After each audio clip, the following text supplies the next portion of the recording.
চলো তোমাকে আজকে আমি তোমাদের দেখাই যে ডাল লাগিয়েছিলাম, চারা করেছি। দেখো এই যে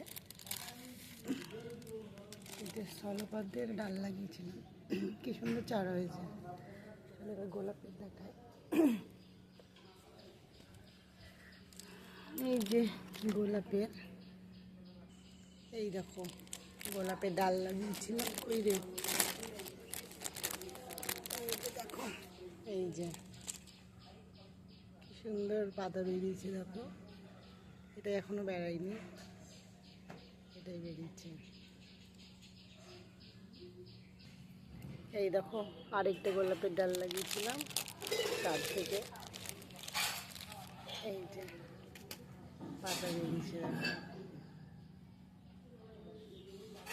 আরেকটা স্থলপদ্মের ডাল, এই যে সুন্দর পাতা বেরিয়েছে। দেখো